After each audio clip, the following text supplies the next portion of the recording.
Buenas tardes, buenas noches. Tenemos gente conectada desde distintos lugares, desde Argentina, desde Israel, desde algunos otros lugares del mundo, me imagino también. Si quieren escribir desde dónde están escuchando esta actividad, darles la bienvenida. Como acostumbramos siempre, antes de empezar la actividad, ponemos un poco de música, en este caso música que nos invita a reflexionar en esta jornada tan especial aquí en la Argentina, en el Día de la Memoria por la Verdad y la Justicia. Creemos que es muy importante realizar esta actividad también previa a Pesaj, la segunda noche de Pesaj. Rememoramos y recordamos el levantamiento del gueto de Varsovia. Estamos también cerca de Yom HaShoah.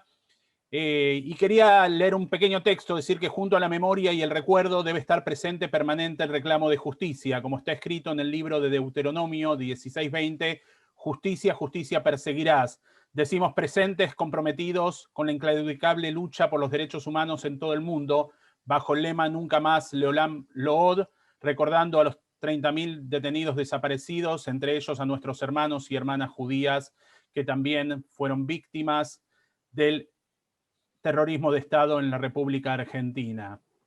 En esta oportunidad, una noche especial, tratamos de arreglar una fecha con Daniel Rafecas, que nos conocemos hace muchísimos años. Recordábamos recién en un encuentro que hizo y organizaron la Federación de Comunidades Judías de Entre Ríos, las comunidades judías de Entre Ríos, en la localidad de Concordia. Daniel llegó para su actividad un día de lluvia, manejando su propio auto y se tuvo que volver en el día, y realmente para nosotros fue un gesto sumamente valioso poder escuchar su testimonio y su compromiso inclaudicable con la Shoah. En este caso en particular, buscamos varias fechas y varias tentativas en estos meses más cercanos a Yom HaShoah, y justamente estaba libre esta fecha y dijimos que bueno, ¿no? Como a veces en la vida no hay casualidades sino causalidades, poder trabajar la temática de los 80 años del inicio de la solución final en este día tan especial de la memoria, como judíos, como argentinos, como seres humanos y habitantes de este planeta. Me parece que tiene un significado diferente. Vamos a dialogar, se llama Diálogos con el doctor Daniel Rafecas, lo voy a presentar, es doctor en Derecho Penal de la Universidad de Buenos Aires, profesor de la misma universidad, juez federal y autor del libro Historia de la Solución Final de la editorial Siglo XXI.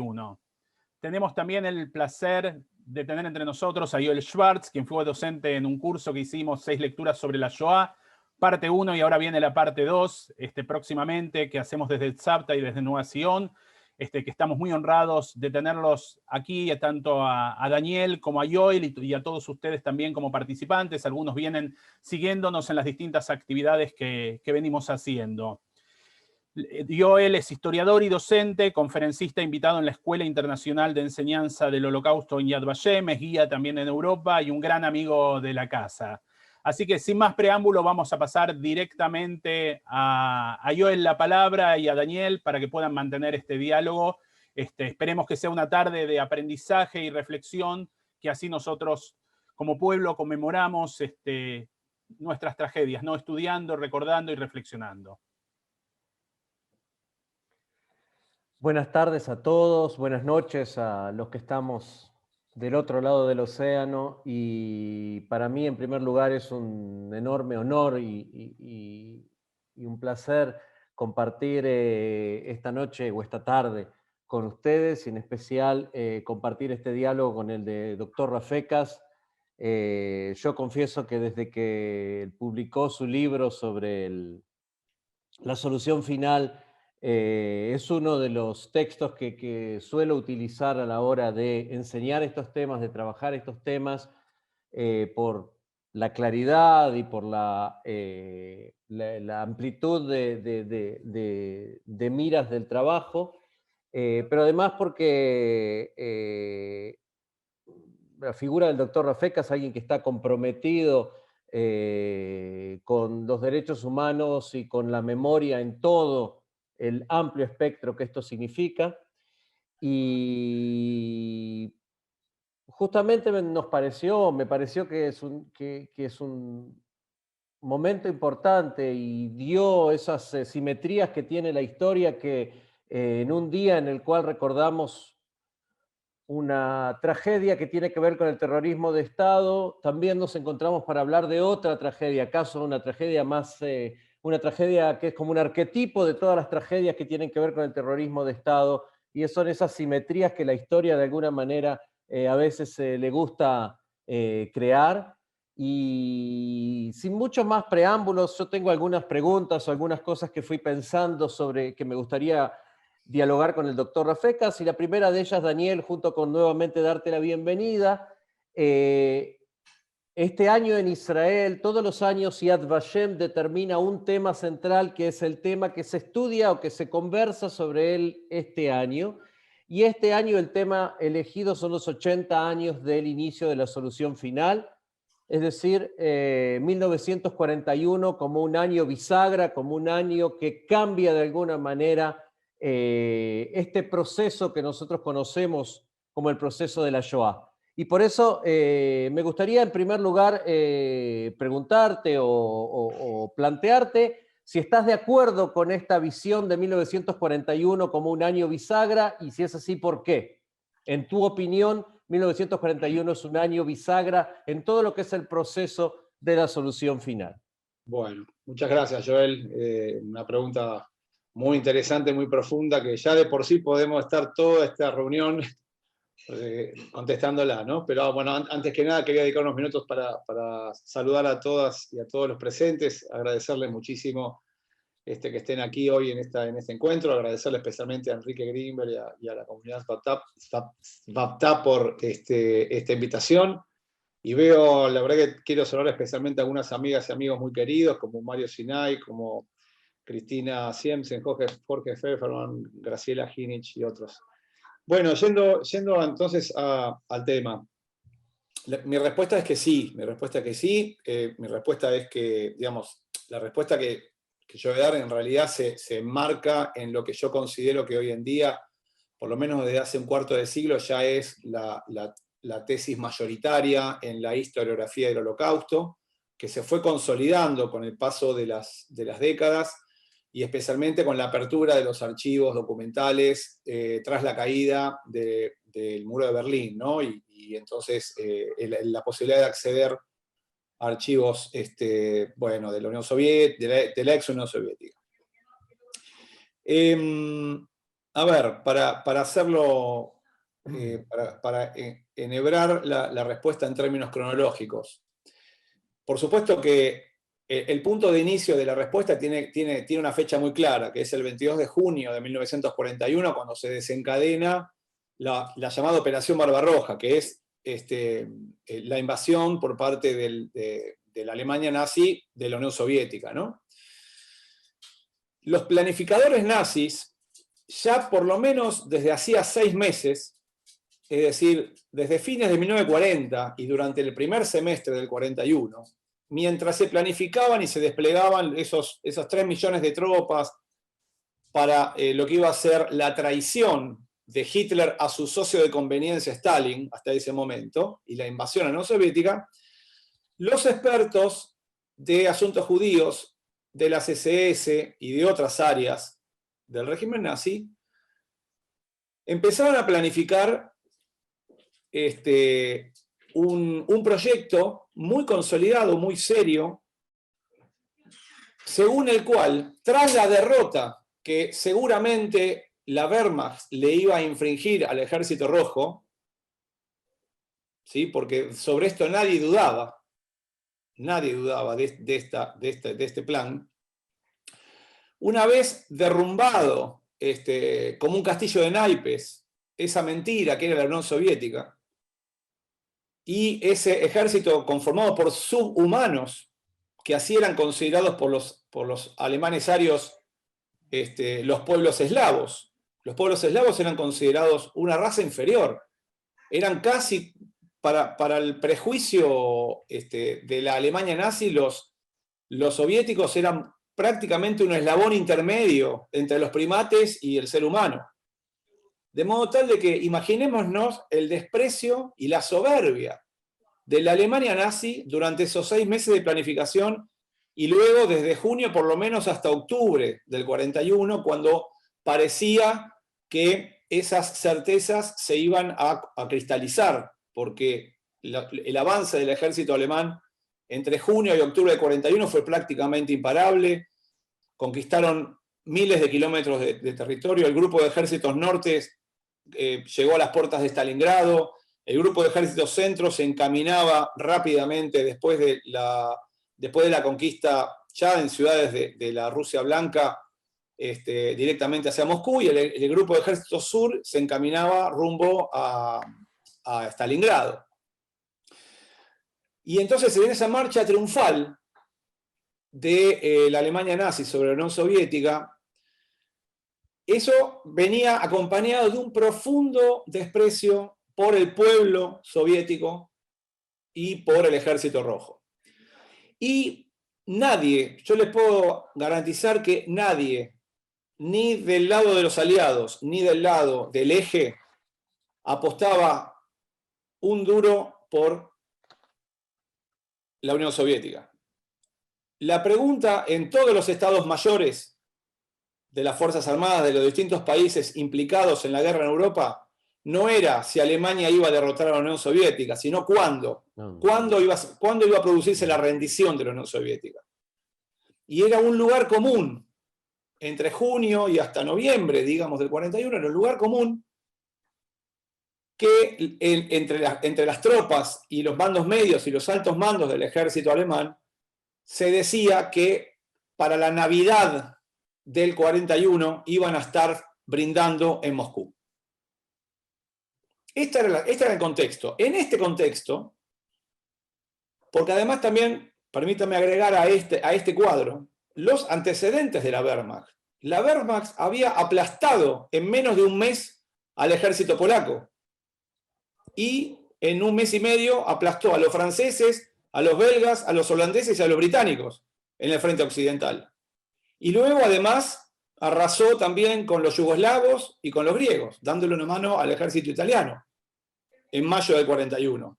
Es decir, nadie había podido detener, y si los franceses y los alemanes y los ingleses, que por lo menos tenían la experiencia de combate de la Primera Guerra, no pudieron hacer nada frente a la Wehrmacht, ¿qué iban a hacer los subhumanos eslavos del este frente a ese ejército victorioso que además ya tenía entrenamiento, experiencia de guerra, etc.?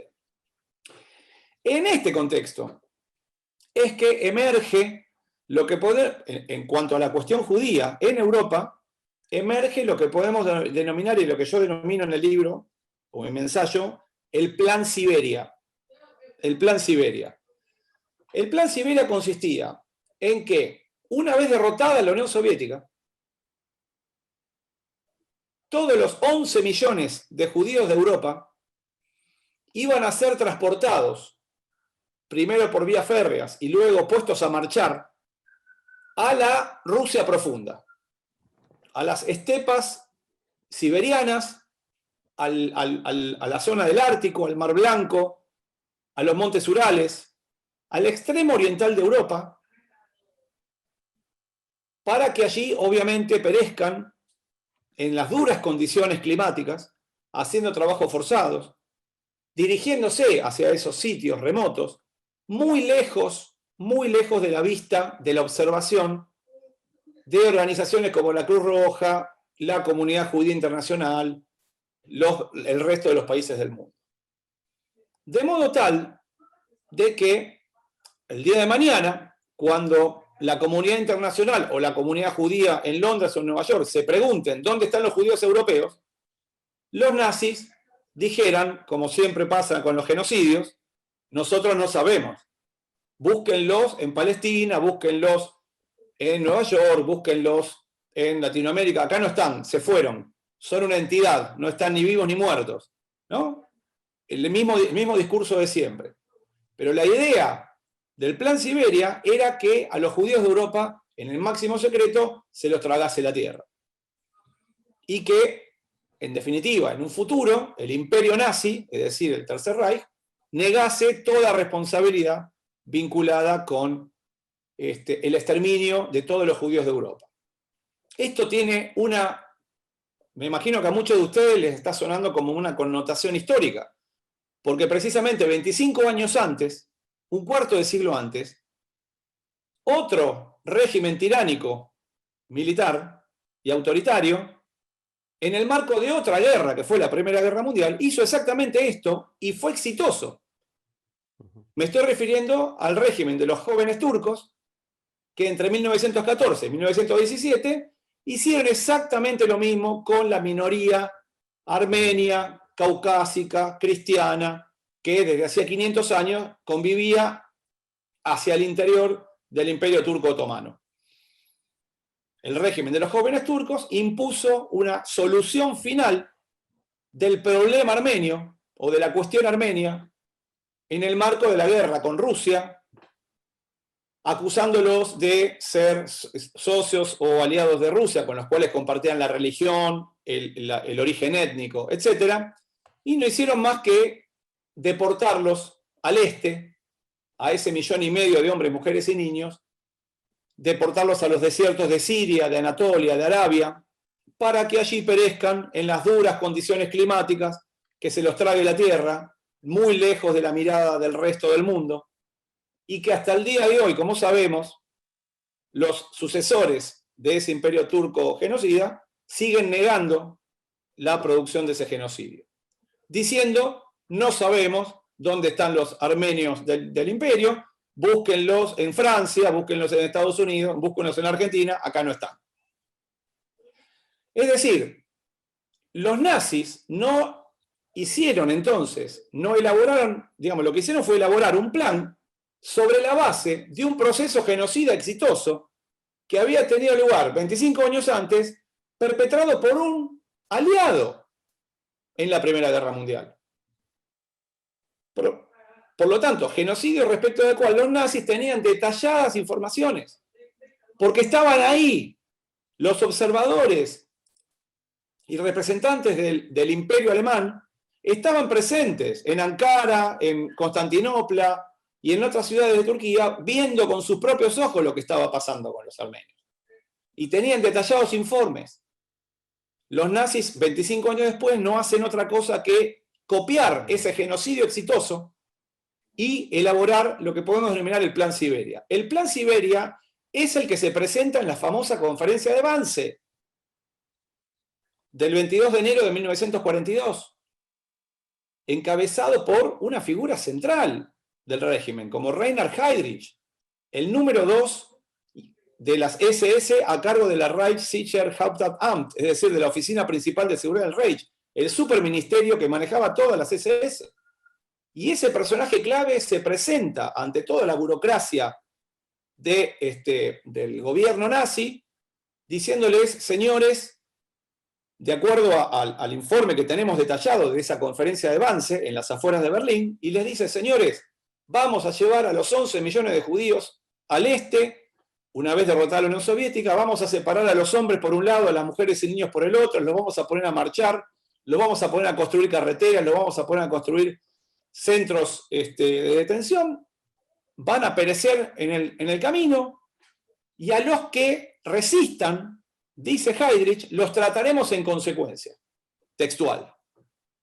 Frase que en ese contexto remite a los fusilamientos que ya se venían desarrollando en el frente oriental con los Einsatzgruppen.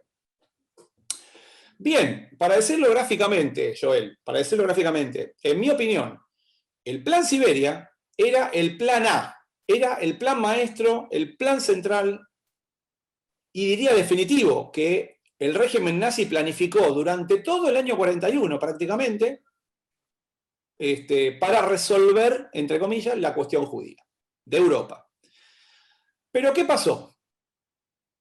Resulta que contra todo pronóstico, contra todas las apuestas que habíamos metafóricamente señalado antes, resulta que el pueblo soviético y el ejército rojo resistieron. San Petersburgo, o sea, Leningrado, nunca cayó en manos alemanas, pese a que estuvieron casi 3 años sitiados, y hubo por lo menos 1 millón de muertos de hambre y de inanición en ese sitio horroroso. Moscú nunca cayó, y al año siguiente Stalingrado tampoco iba a caer. Y por lo tanto la línea del frente se mantuvo firme, y en definitiva la Unión Soviética siguió combatiendo contra los nazis, luego en los años siguientes con la suerte que ya conocemos.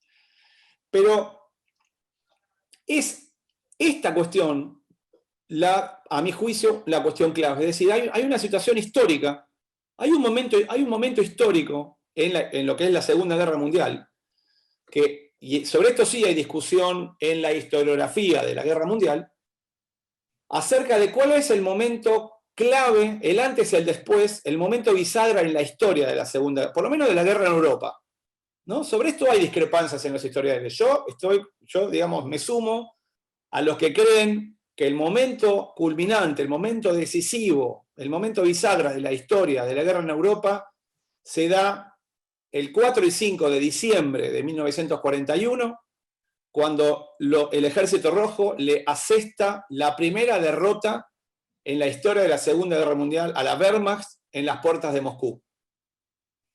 El Ejército Rojo, el grupo de Ejército Centro, Hitler pierde 3 o 4 meses preciosos en ese contexto, en el otoño del 41. Comienza tardíamente el asalto final a Moscú. Llega a las puertas de Moscú. Una unidad acorazada se instala en Krasnaya Polaina, que es un barrio a unos 21-22 kilómetros de la Plaza Roja, y desde allí esa unidad podía disparar sus cañones hacia el Kremlin. Duró unas horas porque hubo un contragolpe y fueron desalojados de esa localidad, pero los alemanes, pese al frío ya de la llegada del invierno, hacían 40 grados bajo cero, pese a la extenuación, pese a lo extendida que era la línea de la logística, de la provisión de todo tipo de recursos para el ejército alemán, habían llegado hasta las puertas de Moscú. Y en ese momento, el 4 y el 5 de diciembre del 41, sobreviene sorpresivamente una contraofensiva con tropas frescas que Stalin trae del extremo oriental de la Unión Soviética, y les asesta entonces esta derrota que los retira como 100 kilómetros en el frente al grupo de Ejército Centro. Y paralelamente, fíjense lo que es la densidad histórica de esta semana, del 4 al 7 de diciembre del 41, porque tras esta derrota, el 4 y 5 de diciembre, 2 días después, 48 horas después, sobreviene el bombardeo sorpresivo de la flota japonesa a la base naval de la Marina norteamericana en el puerto de Pearl Harbor, en Hawái. Esto ocurre 48 horas después de la derrota del ejército alemán en Moscú. Pocas veces, bueno, yo por lo menos, yo soy abogado y soy investigador, pero no soy un historiador, pero difícilmente haya habido otro momento con tanta densidad histórica como estos 3 o 4 días, que a mi juicio son el momento crucial de la guerra mundial en Europa. Porque es en este momento en donde los nazis caen en la cuenta de que, lejos de apoderarse de ese enorme gigante que era la Unión Soviética, van a tener que prepararse para una larga guerra con los rusos, y al mismo tiempo, con la entrada de los Estados Unidos en la guerra se vuelve mundial, y va a ser, tarde o temprano, se va a abrir un frente occidental a partir de que la potencia, Estados Unidos, ingresa en la guerra. Entonces, de buenas a primeras, los nazis, en pocos días, pasan del convencimiento de ser los amos del universo, o los dueños del mundo, a resignarse a una larga guerra en 2 frentes, ¿no?, para la cual van a tener que prepararse.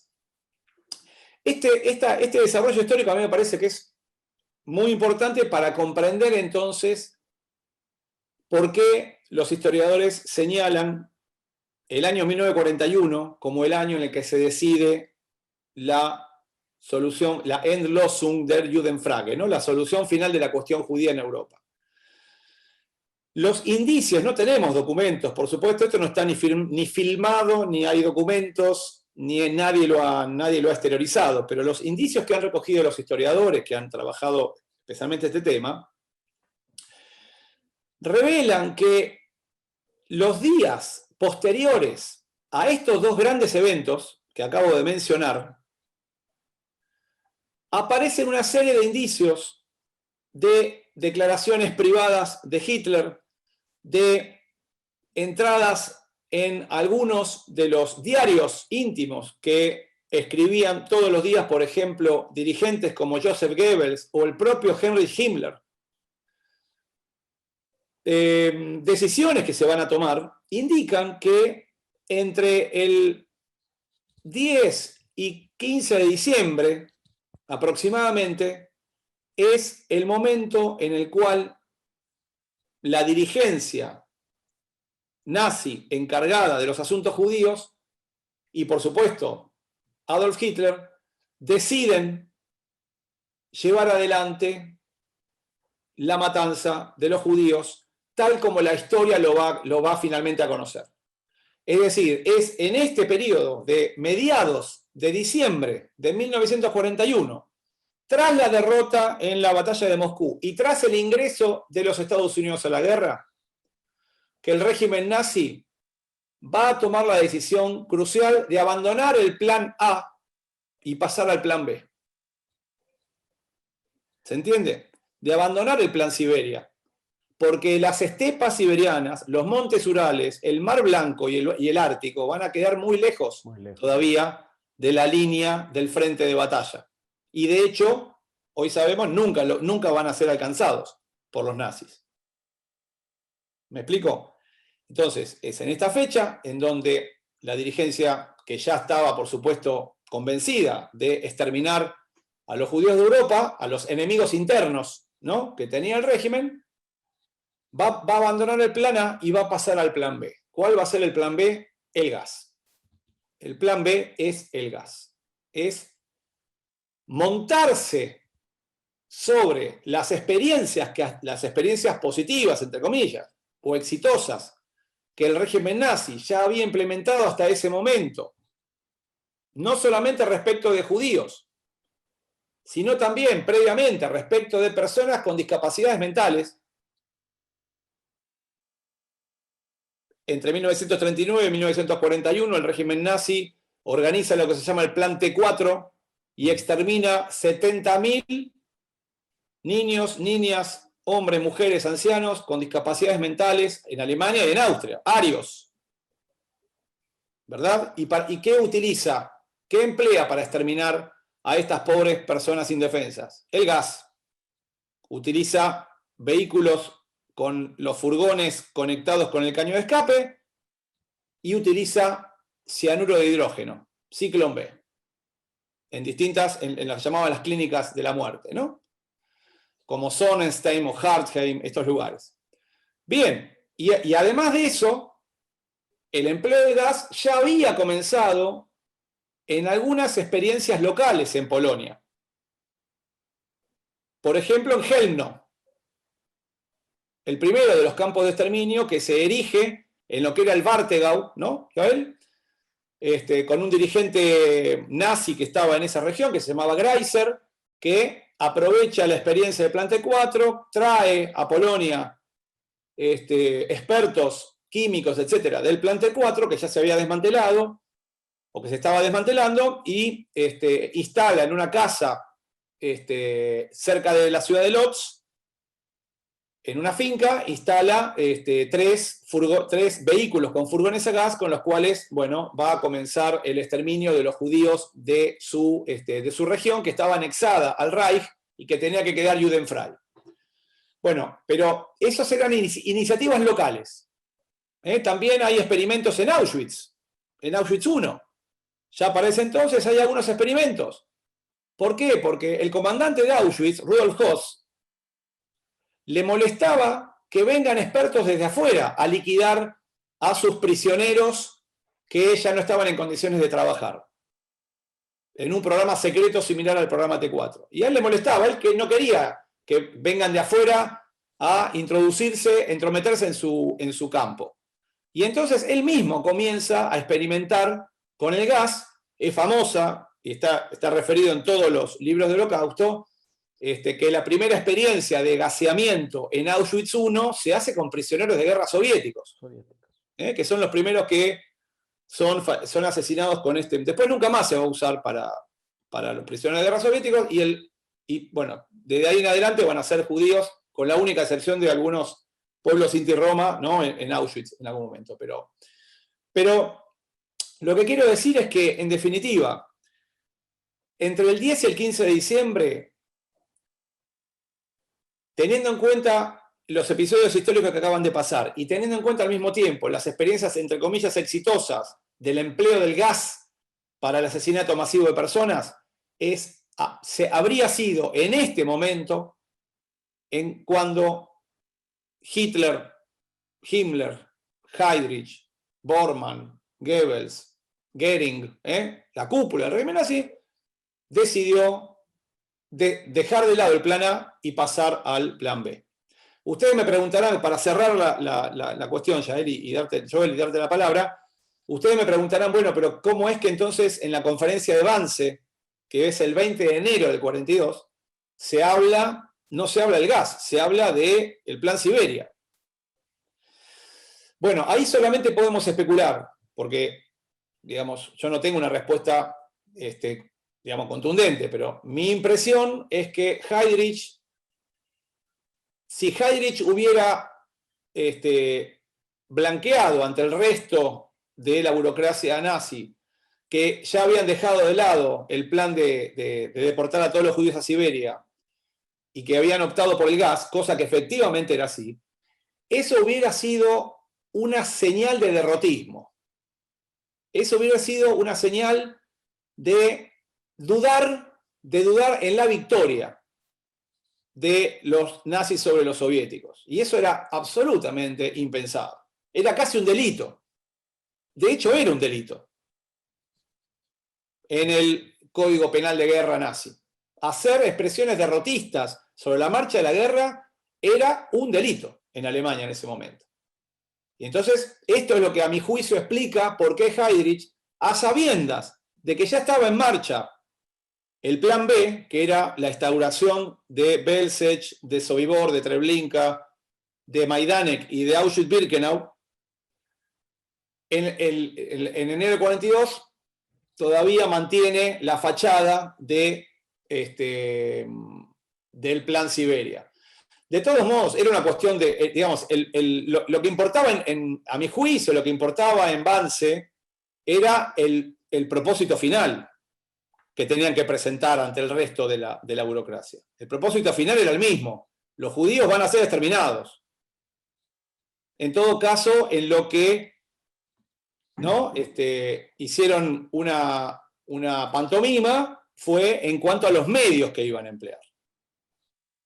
Que más tarde, por supuesto, todo el mundo se iba a enterar dentro de lo que era la burocracia nazi de cuál era el método que se iba a emplear, que además era un método más eficiente en términos de producción de asesinatos, era un proceso que además reducía claramente los costes, por ejemplo, del método de los fusilamientos, que deterioraba psicofísicamente a los perpetradores, que inundaba la Alemania nazi de rumores y que ocupaba a decenas de miles de perpetradores, ¿no? Y lo cambiamos por complejos de cámaras de gas y hornos crematorios que eran empleados, donde eran utilizados bajo extorsión las propias víctimas, como sabemos, ¿no? Los Sonderkommando, y que eran operados por un puñado, por una docena o dos docenas de SS, ¿no?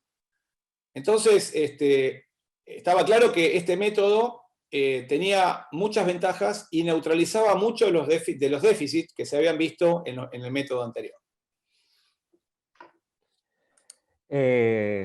Para mí es fascinante escucharte, Daniel, porque muchas de las conclusiones que vos sacás resumen o tocan con muchos de los temas que nosotros conversamos, inclusive en distintos marcos, y son las cosas que enseñamos todo el tiempo, y volver sobre ellas es sumamente enriquecedor. a mí me gustaría llamar la atención de los participantes de 2 o 3 cosas que vos planteaste.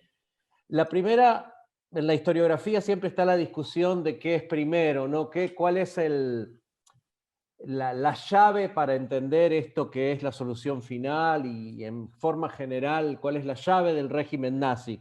Y a mí me parece muy interesante en la exposición tuya y también en el libro, que de alguna manera vos estableces una especie de como una especie de estructura de 3 patas, que si yo tuviera que resumirla, diría que por un lado está la cuestión ideológica. Sí, hablaste ahora claramente cuando explicaste el tema de la invasión de la Unión Soviética y el prejuicio de que estos subhumanos son fácilmente derrotables, nunca pueden estar a la altura de un ejército preparado y formado por arios. A eso nosotros le podemos sumar, si queremos, todo el gigantesco plan de reestructuración de Europa del punto de vista racial que los nazis tenían y que implicaba necesariamente la invasión de estos territorios. Sobre eso, sobre todo la historiografía de los últimos 10, 15 años ha escrito un montón, pero el tema ideológico como un puntal muy importante de este proceso, pero que por otro lado nosotros vemos la cuestión de la guerra, o sea, el desarrollo mismo de la guerra, los distintos etapas o fases de la guerra y los contratiempos de la guerra que van afectando la forma como los nazis encaran el proceso. Yo recuerdo que hasta hace unos años, inclusive en los seminarios de Yad Vashem y cuando enseñábamos, hablábamos de las 2 guerras paralelas. Inclusive creo que hay algunos textos que todavía hablan de 2 guerras paralelas. Y en un momento yo recuerdo que estaba dando una charla sobre este tema y paré y dije, en realidad no son paralelas, porque las paralelas no se tocan y estas 2 guerras se tocan constantemente. O sea, es verdad que son 2 guerras, pero no son paralelas porque constantemente se están tocando y una afecta a la otra y la otra determina cómo se van a jugar determinadas cosas en la siguiente. Y esto lo vemos tanto en Europa Oriental como en Europa Occidental.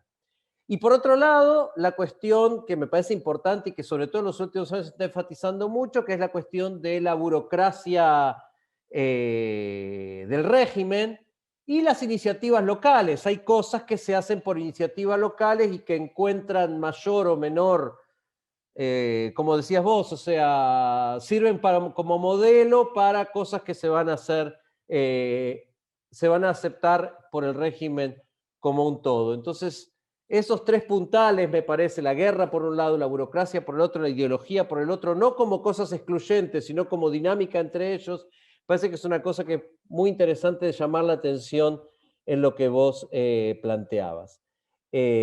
Una cosa que me quedó, que me parece también interesante, es la cuestión de los antecedentes históricos, ¿sí? Vos mencionaste la cuestión del holocausto, del genocidio armenio.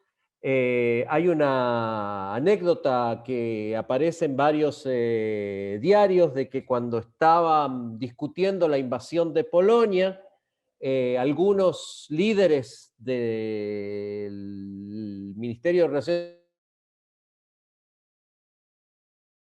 Exteriores dijeron o tiraron de una manera la cuestión de que cómo iba a reaccionar el mundo si Alemania invadía Polonia, y la respuesta de Hitler fue: ¿quién se acuerda hoy de los armenios? Es decir, en 1939 el tema de la desaparición de alguna manera de que los armenios se fumaron de la faz de la tierra seguía sirviendo como modelo o como una estrategia para pensar también, como bien lo planteaste vos, lo que iba a pasar con la Alemania nazi. En ese momento no estaba hablando del exterminio de los judíos, pero el ejemplo estaba ahí presente. Y la tercera cosa que a mí por lo menos me llamó la atención cuando leí el libro y el libro tuyo sobre la historia de Solución Final y lo quería comentar también contigo, es que, bueno, creo que el tema creo que es indiscutible la importancia que tiene 1941 y lo que sí hay son algunas discusiones puntuales acerca de qué momento de 1941 y cuál es el motivo de 1941, o sea, cuál es la razón por la cual las decisiones centrales se toman en 1941. A mí me pareció muy interesante, por ejemplo, que tu planteo tiene que ver con lo que podemos llamar el fracaso, la imposibilidad del Plan Siberia, o sea, de alguna manera responde a una frustración por parte de la Alemania nazi. Cuando uno lee a historiadores como Browning, por ejemplo, habla justamente de una situación, de la euforia, en el optimismo del triunfo. Browning dice, los nazis deciden que pueden hacer lo que quieran y por lo tanto también van a exterminar a los judíos.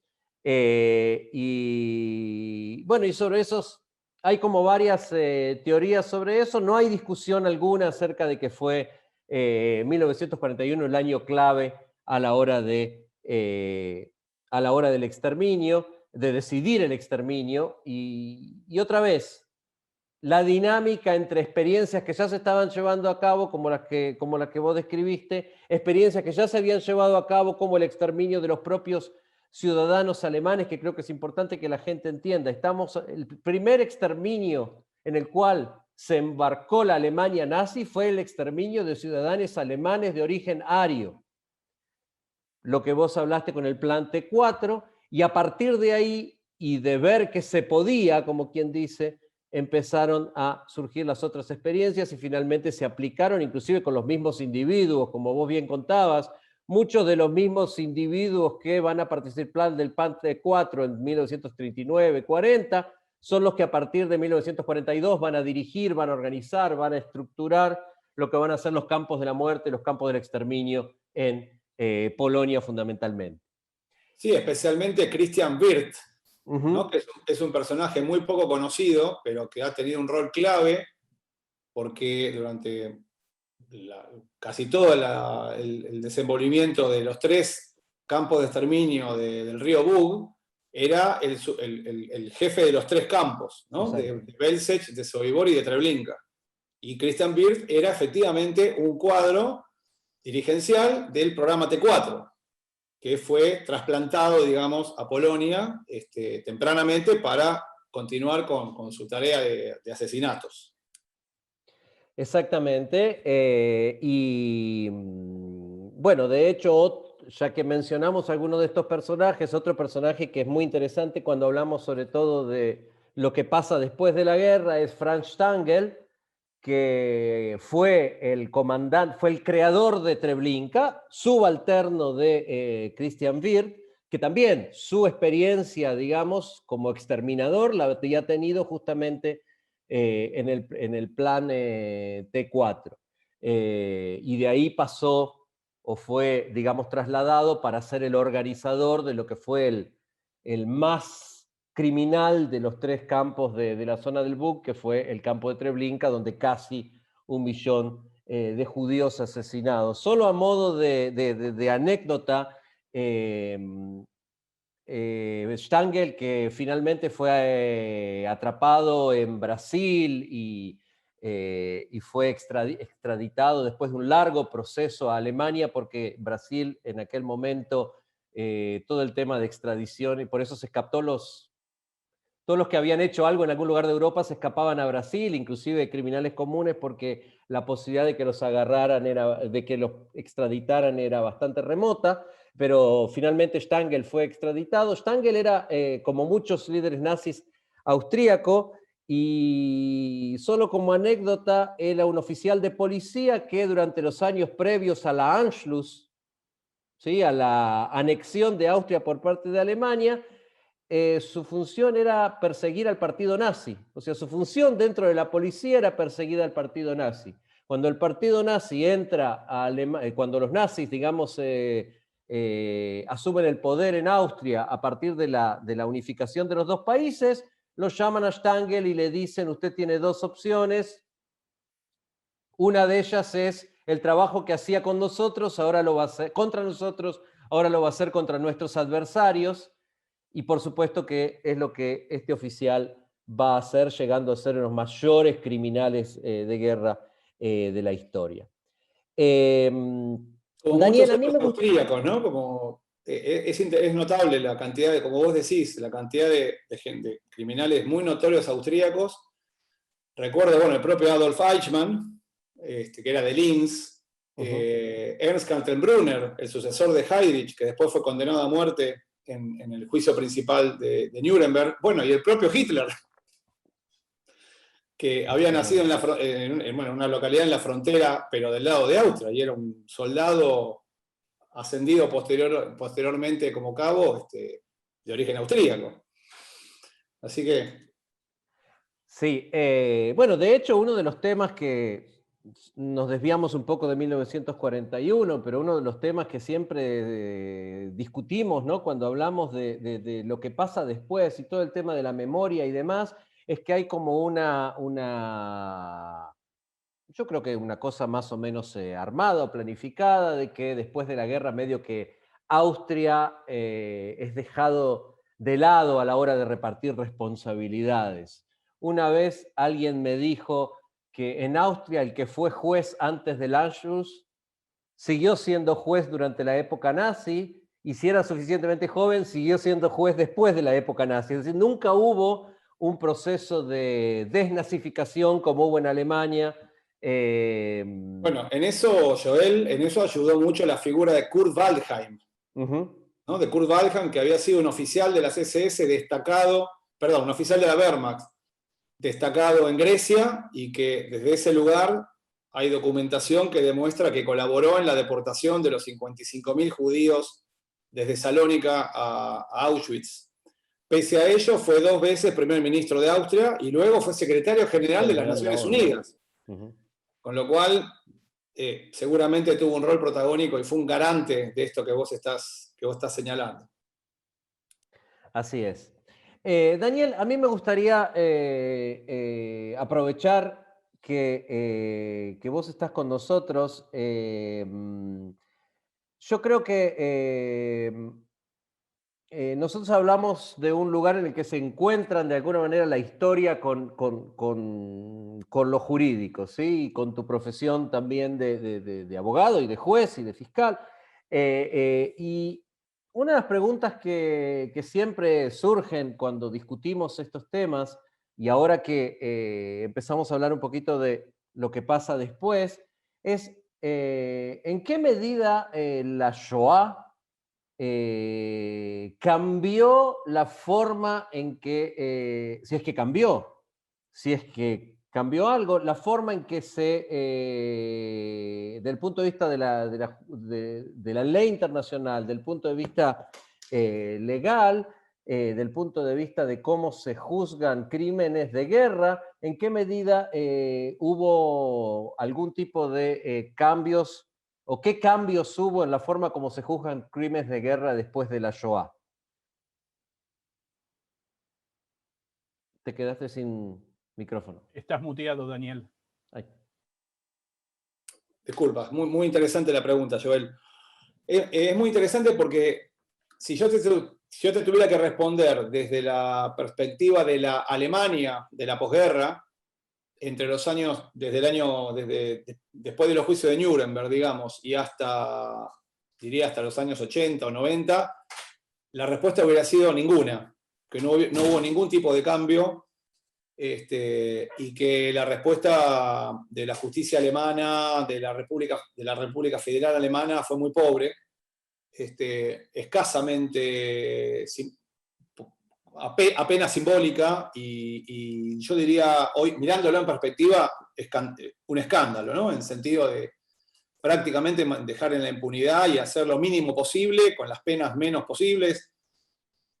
Te diría que el aporte a la comunidad internacional, a la justicia universal, que vino a partir de los juicios relacionados con la Shoah, comienza, a mi juicio, con el juicio a Adolf Eichmann en Jerusalén.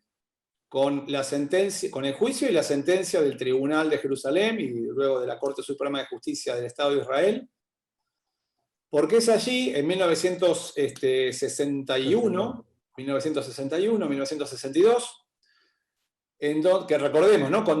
Es la única condena a muerte que el Estado de Israel va a imponer, en este caso al único enjuiciado, que había sido Eichmann. Eichmann era el jefe de la Oficina de Asuntos Judíos de la Gestapo, ¿no? Tenía rango de teniente coronel, es decir, que era un mando intermedio, era una larga cadena de mandos, en la cual por encima tenía 5 o 6 posiciones más, que llegaban hasta Himmler, y hacia abajo también tenía 5 o 6 posiciones más que se ramificaban en los territorios ocupados, en las capitales y en los campos de exterminio. En el juicio de Eichmann, en Jerusalén, es muy interesante, muy creativa, y sentó jurisprudencia de allí en más la sentencia del Tribunal de Jerusalén, porque pese a que Eichmann jamás fue a los campos de exterminio, y digamos, trabajaba desde Berlín, con la única excepción de la deportación de los judíos húngaros, en donde Eichmann se instala a ese efecto en Budapest. Pero, ¿no? Para decirlo gráficamente, Eichmann era un Schreibtischtäter, es decir, un autor de escritorio. Él no tenía las manos manchadas de sangre, nunca había matado una mosca, tenía un amigo judío, ¿no? Todos estos clichés. El tribunal lo que va a decir, para decirlo gráficamente y brevemente, el tribunal va a decir que Hitler, Himmler, Heydrich eran los que tenían el poder de decidir acerca del exterminio de los judíos, y ese poder total de decidir esa orden o esa decisión bajaba a través de una cadena de mandos, y cada uno de esos eslabones de la cadena de mandos tenía poder autónomo para impulsarlo hacia abajo, hacia los ejecutores directos. En esa cadena de mandos claramente estaba Eichmann en la oficina 4B4, ¿no? de Asuntos Judíos de la Gestapo. Y era desde la oficina de Eichmann en Berlín de donde se coordinaban los transportes de los miles y miles de judíos de Ámsterdam, desde París, de Salónica y desde todas las otras ciudades, especialmente hacia Auschwitz. Entonces, lo que va a decir el Tribunal de Jerusalén es que no solamente Hitler, Himmler, Heydrich, que ya no estaban para ser juzgados, sino también cada uno de esos mandos intermedios eran autores, no eran cómplices de delitos que cometían los ejecutores directos, sino que ellos eran verdaderamente los autores.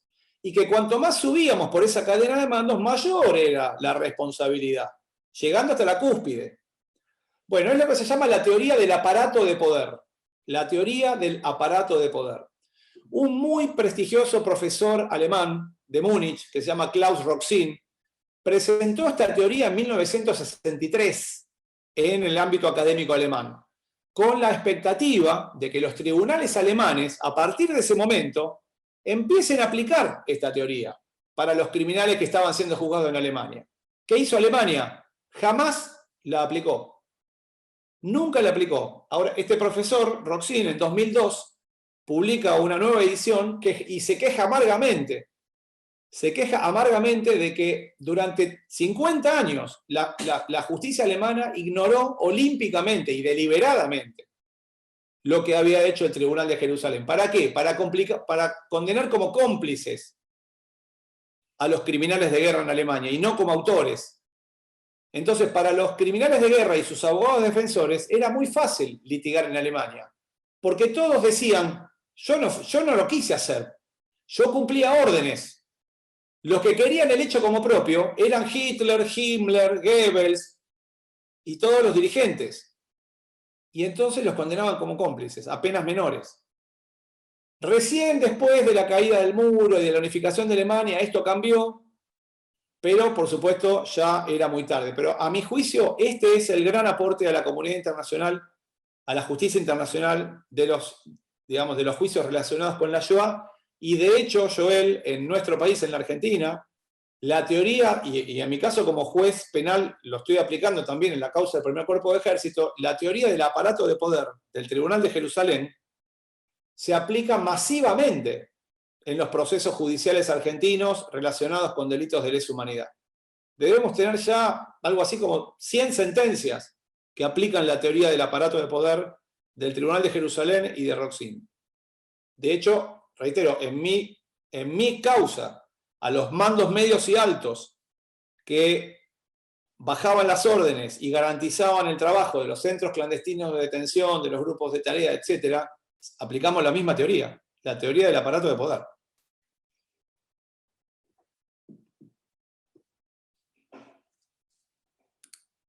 Joel, también estás muteado. Algunos comentarios o preguntas sugieren justamente un paralelismo, Daniel, con respecto a lo que fue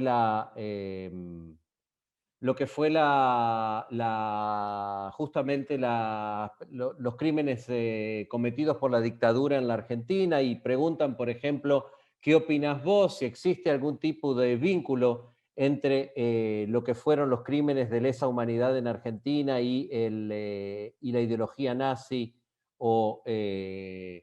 y si hay algo en especial con relación a ¿qué opinás con relación a la dimensión judía de la represión ilegal de la dictadura militar? Es una de las preguntas que se... Bueno, también son preguntas muy, muy profundas y muy, muy interesantes.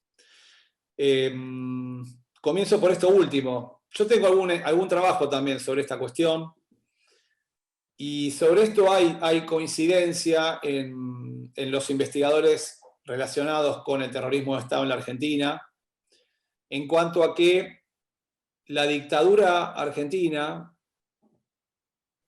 desplegó el terrorismo de Estado basado en lo que podemos denominar una persecución política. Es decir, lo que se perseguía eran enemigos políticos, básicamente de ideologías de izquierda o emparentadas con la izquierda, ¿no?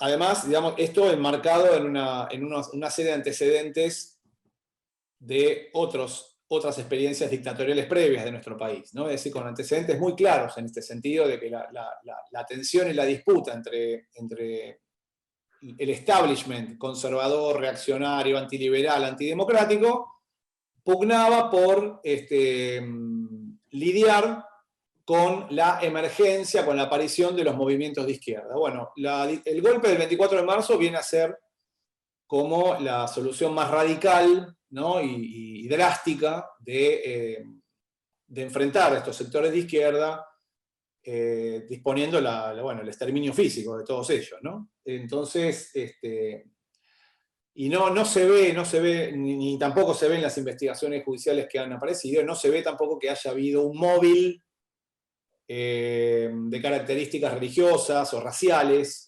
que hayan guiado a la dictadura. Lo que sí está probado, por otro lado, es que los mandos bajos, medios y altos de las Fuerzas Armadas y de las Fuerzas de Seguridad a mediados de los años 70 tenían una clara impronta antisemita. Participaban de todos los prejuicios religiosos y políticos relacionados con el antisemitismo. Era muy frecuente la admiración por el régimen franquista, por el régimen fascista de Mussolini, por el régimen nazi, en los cuadros que operaban en los centros clandestinos. Y por lo tanto, lo que está largamente demostrado en nuestras investigaciones judiciales es que, dos cosas. Primero, quien una vez capturado por su condición política se descubría que además era judío o judía, era doblemente torturado por ambas condiciones. Es decir, ser judío o judía en un centro clandestino equivalía a pasarla aún peor que el resto de los cautivos. Y segundo, ser judío o judía en un centro clandestino elevaba dramáticamente las chances de integrar un traslado, que era el eufemismo que usaba la dictadura para el exterminio físico, para los vuelos de la muerte, para los fusilamientos. Y esto es lo que explica que un porcentaje elevadísimo, ¿no? Seguro más del 10% de los asesinados y desaparecidos por la dictadura argentina son de origen judío, cuando sabemos que siempre que la comunidad judía argentina no sobrepasa el 0,5% de la población. Y con respecto a la primera parte de la pregunta, Joel, en cuanto a explorar rasgos similares entre la experiencia del nacionalsocialismo y la experiencia de la dictadura argentina, mi actuación profesional como juez a mí me llevó a sumergirme en el submundo de los centros clandestinos de detención. Es decir, en la megacausa del primer cuerpo nosotros tuvimos que recrear la vida cotidiana en decenas de centros clandestinos, como el Club Atlético, el Olimpo, el Banco, Automotores Orletti, Coordinación Federal, Mansión Seré y muchísimos más. Y de mi experiencia previa, digamos, yo ya cuando asumí como juez en 2004, hacía unos cuantos años ya estudiando sobre Shoah, y de hecho era colaboradora en el Museo del Holocausto. Creo que estaba por ahí Graciela Ginich, que en aquellos años era la directora ejecutiva y trabajábamos mucho. Era consejero académico de la revista Nuestra Memoria. Y bueno, luego me toca asumir en esta posición y asumir esta causa. Y entonces yo lo que advertí, y acá viene entonces mi respuesta, es que hay un claro emparentamiento entre la experiencia de los campos de concentración en Alemania y los centros clandestinos en Argentina, en cuanto a que en los dos se producía de modo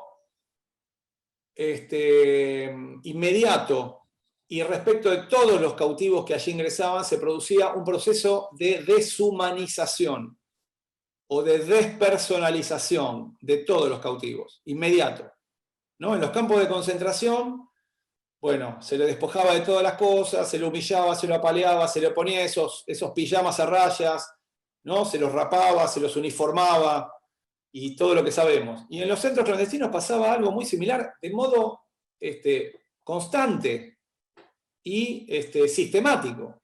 De modo sistemático, es decir, todos los cautivos también eran desnudados, se le daba otra ropa, se le prohibía el habla, estaban tabicados, es decir, encapuchados, estaban engrillados de pies y manos, no podían decir su nombre, no podían hablar, se les ponía una clave alfanumérica en algunos de los centros clandestinos. Así como sabemos, ¿no?, que en Auschwitz le sellaban un número, bueno, en el Club Atlético y en el Banco y en el Olimpo se le daba una clave alfanumérica. Y no podían ser nombrados por su apellido, por ejemplo. Y, por supuesto, un proceso de deshumanización que implicaba espantosas condiciones de alojamiento, sanitarias, la tortura permanente, el estar aislado del mundo, ¿no? Que nadie sepa de su suerte en el exterior, y la víctima a su vez tampoco saber nada de lo que está pasando en el mundo. Ese proceso de despersonalización o de deshumanización con vistas a la eventual luego desaparición física, es un punto fuerte de vinculación entre el caso argentino y el caso, digamos, del nacionalsocialismo y de la Shoah. Muy bien, muchísimas gracias. Me gustaría pedirle a Gustavo para que comparta con nosotros algunos comentarios ya en los últimos minutos de esta actividad, tener la posibilidad de escuchar algunos de los comentarios que la gente ha hecho y darte también la posibilidad de responder. Bueno, Joel, ¿qué tal? ¿Cómo les va a todos? Hay varios comentarios, digamos, las preguntas básicamente las que estuvieron más o menos sintetizadas por vos, que tenían que ver más que nada con la vinculación con la dictadura militar, ¿no es cierto? Y hay algunos digamos, comentarios. Por ejemplo, un comentario de Mariano Skolnik, donde dice: desde la Comisión Nacional de Valores se investigaron los crímenes de la dictadura, ya no contra los grupos de izquierda, sino contra empresarios cuyas empresas eran apetecidas por la sociedad civil del proceso. Si bien el genocidio se instrumentó con motivaciones políticas, también resultó de amplio espectro. La apropiación de empresas también fue un rasgo distintivo del nazismo. Bueno, No sé si quieren hacer algún comentario sobre esto. Si estamos hablando de la propia Alemania, el régimen nazi no tuvo necesidad de apropiarse de ninguna empresa. Las empresas fueron solas a colaborar con el régimen. De hecho, varios de los juicios de Nuremberg, posteriores al principal, tuvieron que ver con la actuación de algunas de ellas, ¿no? Como la empresa Krupp o la IG Farben, ¿no? Y algunas otras. La empresa de Gesch, que era la que producía el Gamexane, digamos, el cianuro de hidrógeno que se proveía a las SS para su empleo en Auschwitz-Birkenau. Sí, por supuesto que hubo un proceso de saqueo de empresas de capitales accionarios con relación a los propietarios judíos, ¿no? En lo que se llamó el proceso de arianización, que se va a acelerar luego de la noche luego de la Kristallnacht, digamos, a fines del 38, y que va a significar entonces una brutal transferencia, digamos, de capitales a manos arias. Pero ese proceso tampoco fue dominado por el Estado alemán, sino que ahí el Estado alemán se presentó como el garante y el regulador de ese proceso, en el cual los grandes beneficiarios fueron otros empresarios arios, que compraron a precio de ganga la tenencia accionaria de sus ex socios o a sus propias competencias, ¿no? Entonces, tampoco eso podríamos afirmar que puede haber una comparación. Bueno, sí, claro, por supuesto, fuera de Alemania, ¿no? A medida que el régimen nazi fue ocupando países, desde ya que las empresas de las naciones conquistadas, claro que pasaron a manos alemanas, ¿no? Recuerdo sobre todo, por ejemplo, las fábricas de armamentos de la República Checa, ¿no? Que eran muy prestigiosas y muy apetecidas, y en 5 minutos después de la anexión de Checoslovaquia en el año 39, obviamente fueron ocupadas por los nazis.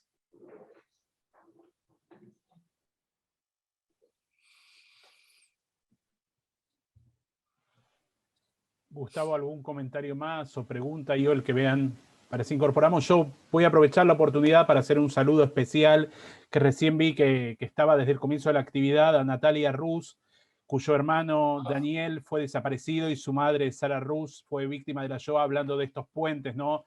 Agradecerte de estar y rendir un homenaje a tu mamá, a la historia familiar, a vos y a tu hermano, y gracias por estar y sumarte a esta actividad, Natalia. Bien. Un comentario, Eduardo Vaz dice: respecto de los antecedentes, quisiera mencionar que el tío de Goering estuvo a cargo de un genocidio que se perpetró en Namibia, colonia Alemania, en la Primera Guerra Mundial. Así fue, sí. Para muchos investigadores de los genocidios modernos, la matanza de los hereros por parte del Imperio Alemán está considerada uno de los primeros genocidios modernos. Así que es una buena referencia.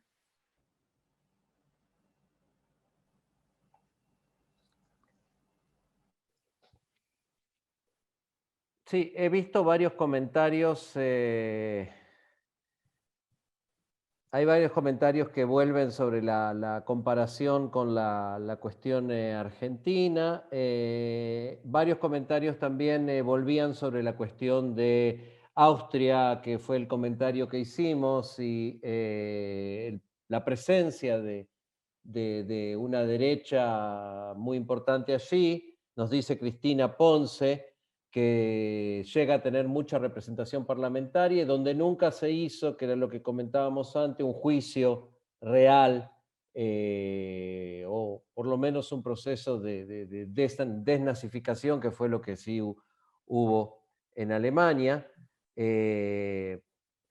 Efectivamente, no sé si quieres hacer algún comentario sobre eso, Daniel. Sí, me gustaría traer a colación a partir del comentario de Cristina que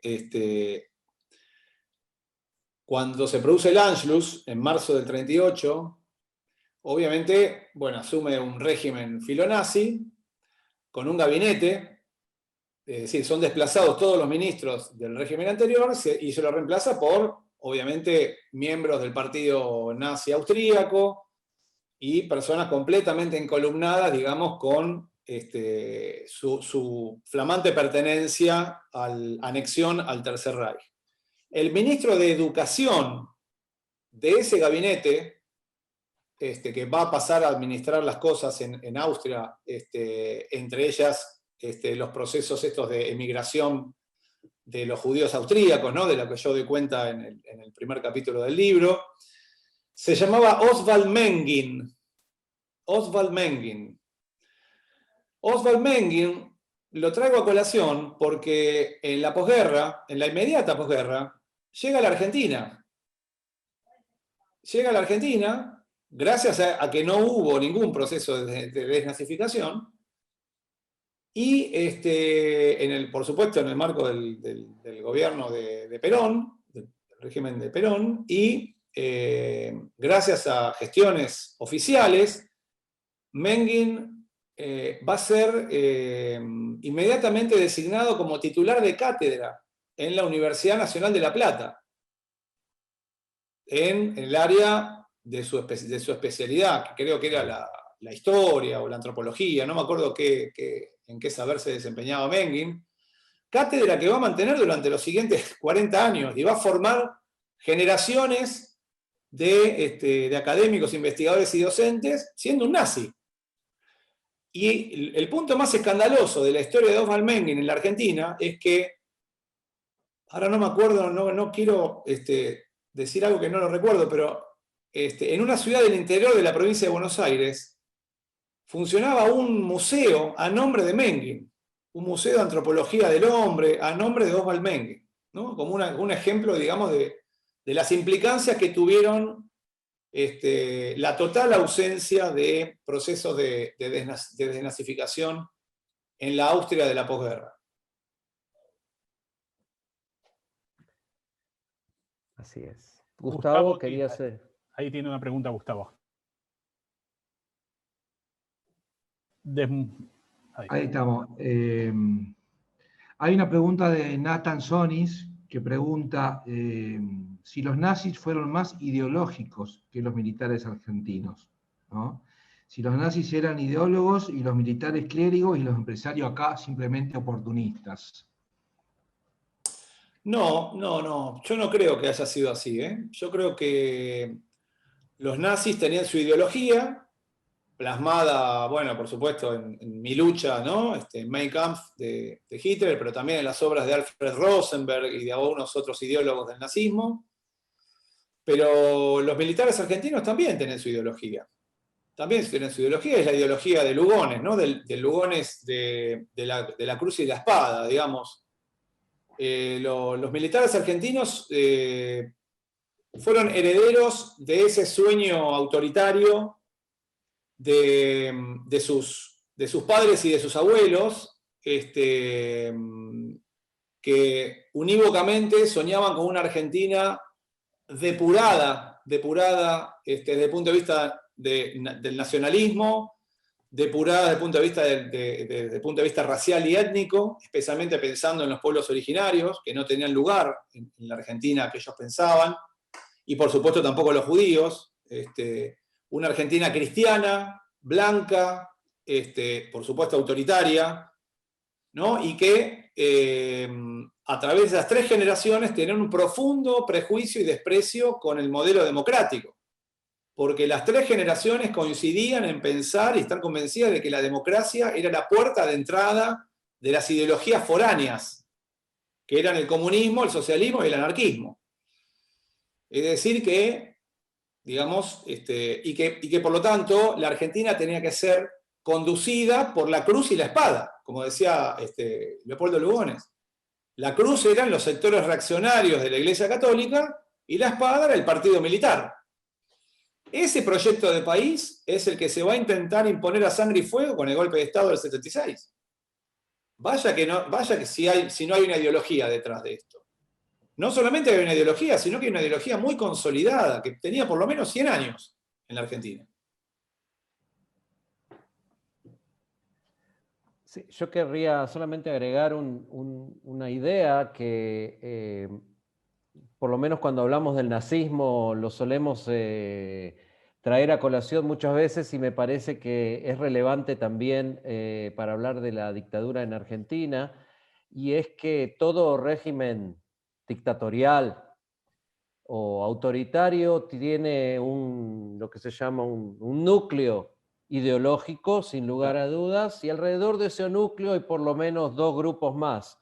Están los oportunistas que los conocemos, que se adaptan y encuentran su lugar, y hablábamos antes de negocios, su forma de hacer negocios, viven de cualquier régimen y se adaptan camaleónicamente a cualquier régimen, y hay por supuesto un montón de gente, un montón de funcionarios que su propia, digamos, su propia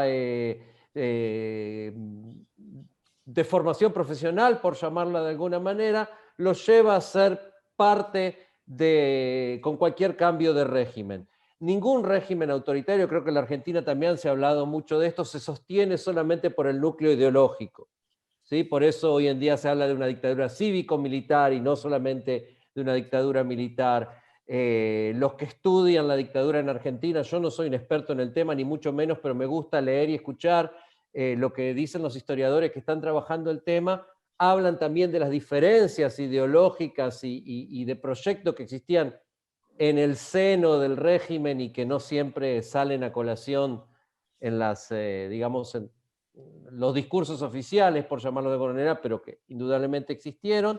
Y cuando nosotros estudiamos un poquito el régimen nazi o cualquier régimen dictatorial y entramos un poquito más abajo de los discursos, vemos que estos grupos están presentes en casi todos. Así es. Acá nos aclaran que fue en Chivilcoy donde está el Museo Arqueológico Municipal. Gracias. Ahí está. De Oswald Menging. Exactamente. Exactamente. Gustavo, ¿alguna otra pregunta?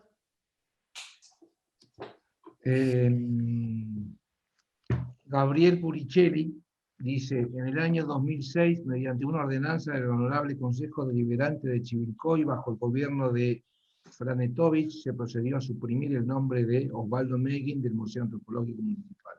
Bueno, un poco es lo que estaban diciendo. Exacto. Y hay otra pregunta que pregunta Jorge Hartmann. ¿La década anterior a la guerra es comparable políticamente con los gobiernos de derecha de la actual Europa, ejemplo Hungría, Austria, Polonia, etcétera, etcétera? Imagino que se refiere a la Alemania previa al ascenso de Hitler al poder. De Weimar, imagino, ¿no? Claro, la República de Weimar. No. La experiencia de Weimar fue una experiencia digamos, no podemos ahora hacer toda una explicación, ¿no? Porque aburriríamos al público, pero yo lo que entiendo que la pregunta, tiene que ver con si hay algún huevo de la serpiente, ¿no? Eso me parece que por ahí viene la pregunta, más allá de... Pero no, si hubo huevo de la serpiente no fue por culpa de lo que era la República de Weimar. La República de Weimar fue un notable intento por introducir en un país profundamente autoritario, que no conocía la experiencia de la democracia, un intento notable de introducir un modelo constitucional y democrático de derecho, un modelo parlamentarista, que, bueno, la verdad que le tocó un periodo social y económico tanto de Alemania como a nivel mundial espantoso, y que, terminó, lamentablemente desembocó en esto, ¿no? En que las expectativas, las preferencias electorales del pueblo alemán se fueron hacia los extremos, y lamentablemente en esa puja terminó ganando el nacionalsocialismo, ¿no? Entre el 32 y el 33. Pero sí, por supuesto que el huevo de la serpiente estaba allí. Hay una película, ¿no?, que se llama La cinta blanca, que muestra claramente esto, que es inmejorable para explicar esto, que ganó, si mal no recuerdo, ganó la Palma de Oro en Cannes. Y luego también nos ganó a nosotros, los argentinos, nos ganó como mejor película extranjera del Oscar, esta película La cinta blanca, que se las recomiendo, donde muestran la simiente autoritaria que había en Alemania, incluso unas décadas antes de la República de Weimar. Pero en todo caso no fue por digamos, la instauración de la Constitución de Weimar y del sistema democrático. Todo lo contrario, diría, que la Constitución de 1919 y el desenvolvimiento de la República de Weimar justamente hizo todo lo posible por hacer retroceder ese autoritarismo latente, ¿no?, que había en Alemania. Sí, yo coincido 100% con Andiel en esto, y me gustaría agregar que si existe algún tipo de paralelismo es justamente en estos países que mencionaron, es justamente con la actitud de rechazo de lo que se llama la democracia liberal, que justamente la Weimar fue el intento de crear una democracia liberal en Alemania, medio a la fuerza y medio contra la voluntad, en definitiva, de una buena parte de la sociedad alemana, lo que terminó desembocando en lo que se desembocó. Digamos, puede haber ciertos paralelismos ideológicos, pero no históricos, digamos, por llamarlo de alguna manera. Nos acotan también que nos preguntan, Daniel, preguntaron si antes del proceso de lo que fue Siberia no existió también un plan que tenía que ver con Madagascar. Sí, está referido, como vos sabés, Joel, está referido en el libro. El plan Madagascar estuvo mucho más lejos, digamos, de su concreción. Está absolutamente documentado y demostrado que efectivamente varias oficinas de asuntos judíos, incluyendo la de Adolf Eichmann y también la del Ministerio de Relaciones Exteriores, tomaron en cuenta seriamente esta idea trasnochada, que en realidad provenía de los antisemitas franceses, de trasplantar a todos los judíos de Europa a la isla africana de Madagascar, ¿no? La ubica, ¿no?, la isla que está en el sudeste, digamos, africano, que, digamos, durante casi toda la primera mitad del siglo XX pertenecía al imperio francés, y entonces eran los antisemitas franceses los que proponían mandar a los judíos allí. Esta idea va a ser tomada y convertida en algunos papers, en algunos planes, a mediados de 1940, después de la invasión de Francia, es decir, cuando Alemania se apropia ocupa Francia y por lo tanto pasa a adueñarse de todas las posesiones francesas de ultramar, incluyendo la isla de Madagascar. Y entonces, entre junio del 40 y hasta octubre del 40, sobrevoló esta idea de la mano y dependiendo de la conquista, o por lo menos de la rendición del Reino Unido. Esta es la cuestión. En esos meses se planifica la Operación León Marino, que es la invasión a la isla de Inglaterra. Comienzan, digamos, los primeros pasos bélicos, que era la batalla aérea entre la Luftwaffe y la Royal Air Force.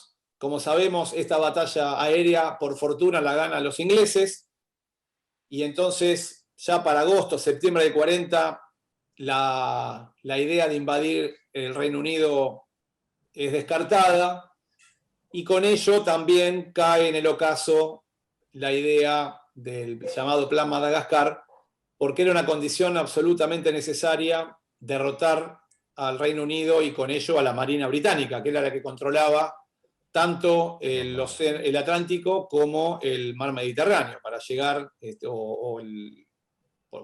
no, el Mar Mediterráneo no, porque, bueno, sí, estaba el Canal de Suez, ¿no? Para esa época, no, Sí, no recuerdo. sí. Sí. Entonces, de modo tal de que una vez, digamos, una vez abandonada la idea de invadir el Reino Unido, también cae en el ocaso del Plan Madagascar. Hay un historiador que lo dice muy gráficamente, que el Plan Madagascar fue como una estrella fugaz, o como un cometa, ¿no? Que atraviesa el firmamento de los planes nazis, que brilla en un momento y luego se apaga y bueno, queda ahí archivado. Pero lo interesante del Plan Madagascar es que en algunos de esos documentos ya estaba la concepción genocida, porque uno dice, bueno, el Plan Madagascar en todo caso era mandarlos y que vivan como una especie de Estado judío, que se las arreglen para vivir en Madagascar y además allí iban a tener la ayuda de la comunidad judía internacional. Pero no era tan así, porque había protocolos secretos según el cual, en el marco del Plan Madagascar, la idea era subirlos a los judíos europeos a los barcos, y en los barcos los escapes de monóxido de carbono de los grandes motores de esos barcos iban a ser reconducidos a las bodegas para asfixiar al transporte, ¿no? Y entonces ya estaba ahí latente la idea genocida.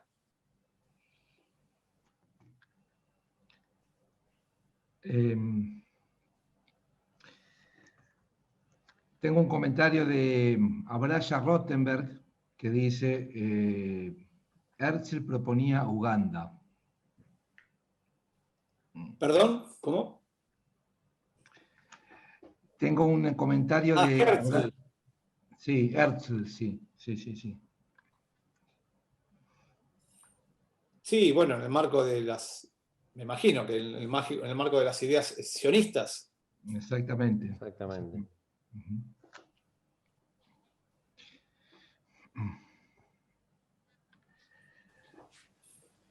Acá hay una pregunta de Jorge Pfefferon que dice, Daniel, ¿podés decir algo respecto de cómo en la sociedad va cambiando la lengua del Tercer Reich, naturalizados términos de la vida cotidiana en el discurso de persecución y discriminación?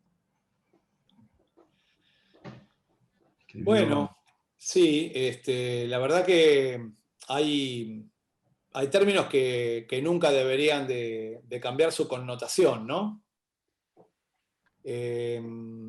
Contra eso tenemos que combatir todos los días. Es parte del trabajo que llevamos adelante desde muchos ámbitos para que no se conviertan en letra muerta, ¿no?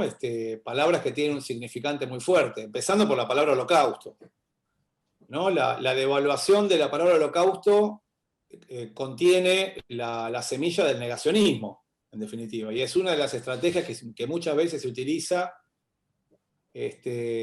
para lograr ese propósito, ¿no? Entonces, bueno, creo que en ese sentido la sociedad argentina está muy atenta con estas cuestiones. Instituciones de la comunidad judía argentina siempre están muy sobre el tema y me parece muy bien, porque es parte, digamos, de la batalla que tenemos que dar precisamente para preservar correctamente la memoria de lo sucedido, ¿no? Máxime, bueno, justamente estamos hoy en el Día de la Memoria, así que más que nunca, digamos.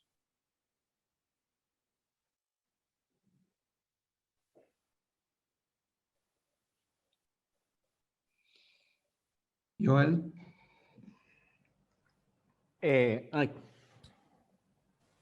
Acá yo tengo una pregunta que me llegó, si quieren, al privado, porque hay gente que se confunde y no manda por privado.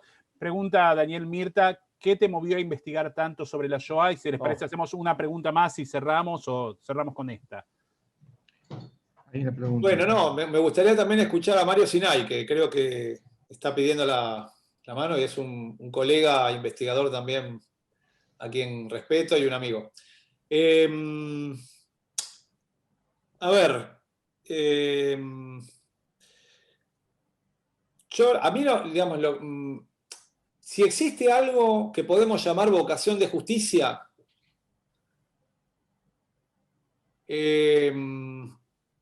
no ha habido en la historia moderna del hombre un evento más injusto que la Shoah.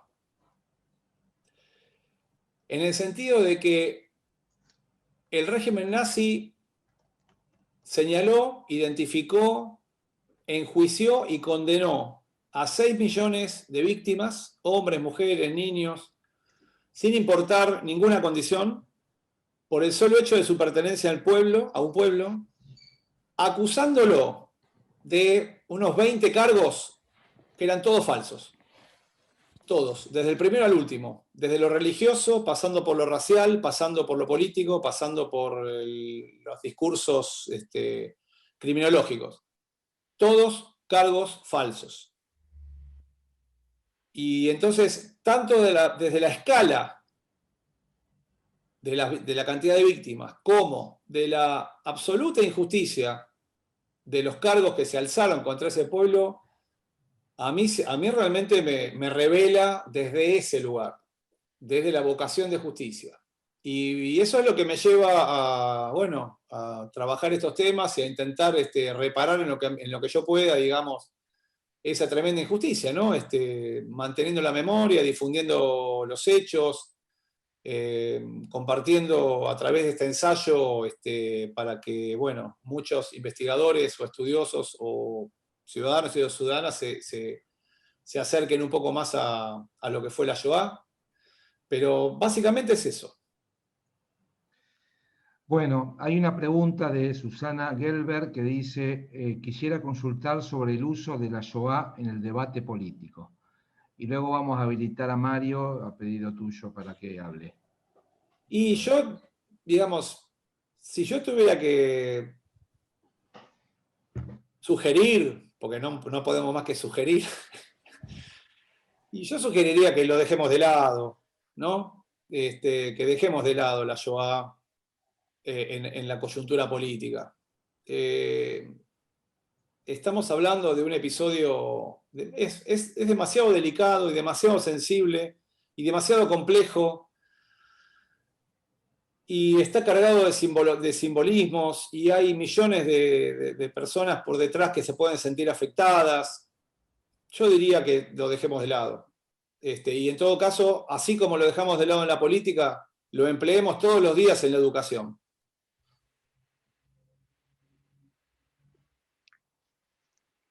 Bien. Muy bien. Mario, tenés la palabra. Gracias, Daniel, siempre... No vamos a ir en contra de un juez, ¿no? ¿Viste? Pidió la palabra, damos palabra. Gracias. Gracias, Enrique. Por favor. Daniel, siempre un gusto escucharte, un placer, yo lo mismo.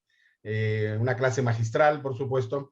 Del comienzo de nuestra charla quería hacer un aporte y una preguntita muy cortita. El aporte desde el punto de vista judía, ¿por qué 1941, la Operación Barbarossa, es el año crítico? Si tomamos antes y después de la fecha de la operación, el 80% de las víctimas todavía estaban vivas antes de la Operación Barbarossa. Vale decir, 1 millón de judíos murieron de hambre, frío y enfermedades en los guetos.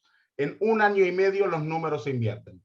En 1 año y medio, el 80% de las víctimas van a ya estar sido asesinadas. Ese es el aporte que quería hacer desde el punto de vista judío. Tú lo enfrentaste desde el punto de vista historiológico, que fue fantástico y brillante. Y la pregunta que, para estar tranquilo, vos hablas del plan A y del plan B, el plan Siberia y las cámaras de gas, pero en esta época ya está los Einsatzgruppen y el proceso de los fusilamientos. Exacto, sí. ¿Es un paso más? ¿Es un paso intermedio? ¿Cómo lo ves? No, es un, digamos, muy bien, es muy correcto, no me di cuenta de hacer esa aclaración. Yo incluso en el libro lo trato en un capítulo aparte, ¿no? La cuestión de los Einsatzgruppen. Cuando digamos, el régimen nazi con respecto a los judíos soviéticos no va a tener ninguna consideración y va a tomar medidas urgentes por afuera, digamos, de la planificación general. ¿Por qué? Porque los judíos soviéticos en el imaginario, para la ideología del régimen nazi,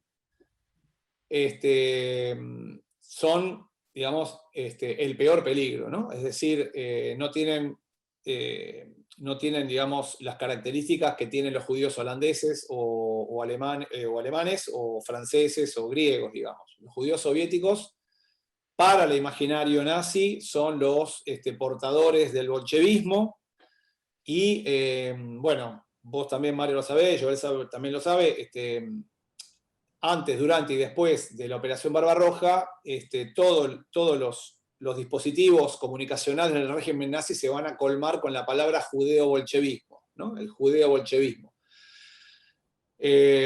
Los nazis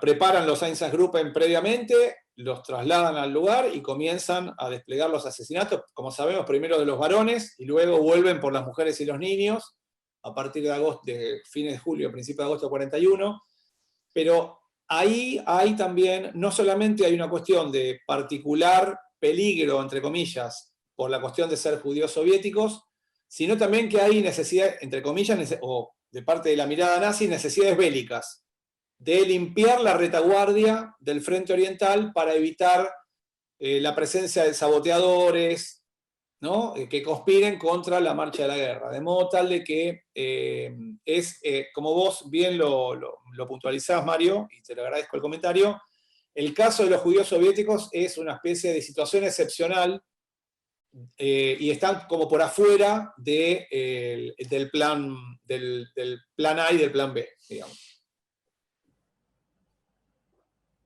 Y de hecho, bueno, 1,5 millones de ellos, ¿no? De los 6 millones de judíos, hay 1,5 millones que son los judíos soviéticos asesinados en ese contexto. Me refiero a los judíos de Lituania, Letonia, Estonia, Bielorrusia, Ucrania, la Rusia Blanca y Rumania.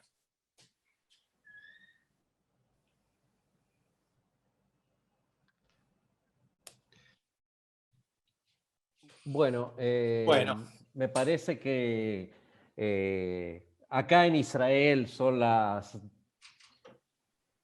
1:45. Igual estamos entretenidos y aprendemos. Creo que la exposición de Daniel, como ya lo han dicho muchos en los comentarios, ha sido brillante y aprendemos. Entonces, pero de todas maneras, esta actividad ya estamos en un horario que podemos comenzar a concluir. No sé si los compañeros organizadores quieren agregar algo. Yo simplemente quiero primero agradecerle a Daniel por la oportunidad de escucharlo y de compartir con nosotros todo lo que él ha ido investigando y reflexionando sobre esto, y agradecerle a todos los que han estado en esta actividad. De mi parte, personalmente, hay muchos nombres, mucha gente querida y conocida que está participando, y bueno, y estas son las actividades que nos ayudan a hacer memoria. La memoria es algo que se hace, ¿no? No es algo que está o no está, sino que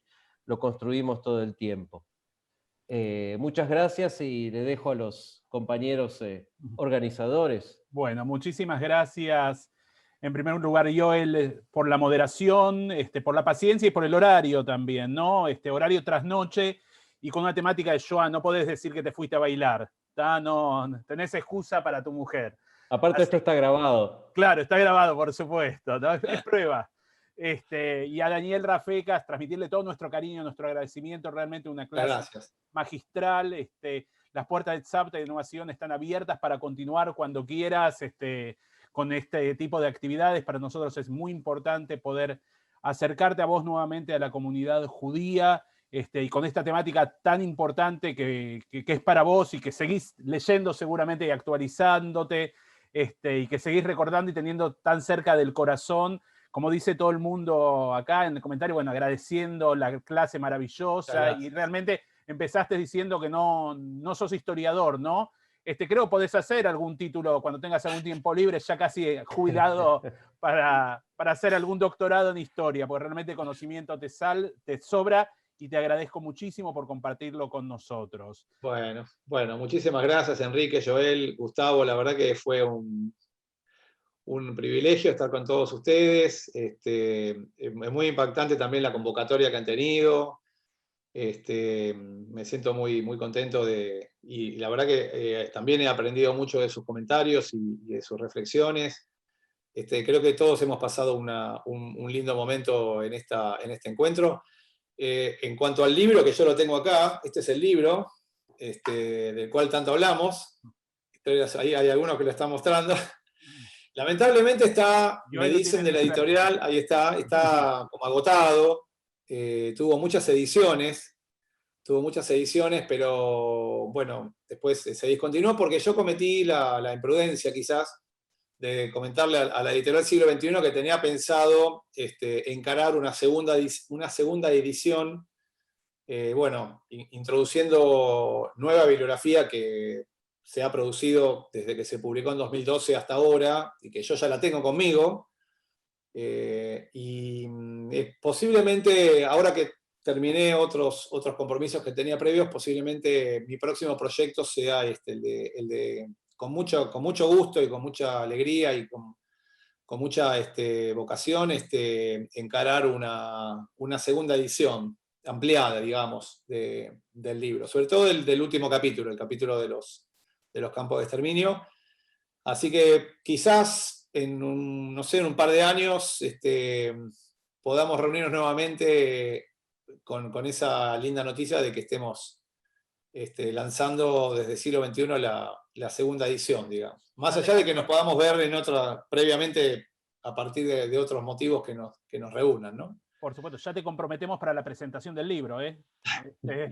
Así que le damos unos años para escribir y avanzar en la investigación. Aquellos que ahí Daniel dejó su Instagram para quienes quieran seguirlo en sus redes sociales, para quienes quieran seguir en redes sociales también a Tzavta Innovación, también lo pueden hacer.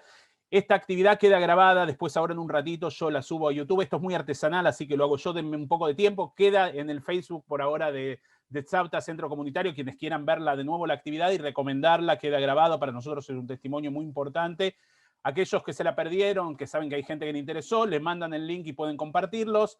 Se nos pegaron 2 actividades juntas, voy a pasar el aviso, no suelo hacer esto, pero mañana tenemos una actividad muy interesante con el doctor Daniel Kolodenko, acerca del libro del Éxodo, si fuimos esclavos en Egipto, algunos conceptos acerca del libro del Éxodo. Daniel Kolodenko es médico, neumonólogo, no valen consultas de COVID, vamos a hablar sobre el Éxodo, profesor de historia y pensamiento judío, realmente un lujo también en conocimiento histórico. Otra persona que es neumonólogo y te va a decir lo primero, yo no soy historiador, pero es un historiador extraordinario del mundo bíblico y de la historia judía y universal. Así que bueno, muchísimas Enrique, gracias. perdón, quiero mandarle un beso especial a mi hermana del alma, que es Nati Rus, sí, y a José también, que lo veo ahí, que bueno, de todos los amigos y amigas que había mencionado, no había llegado a verlos.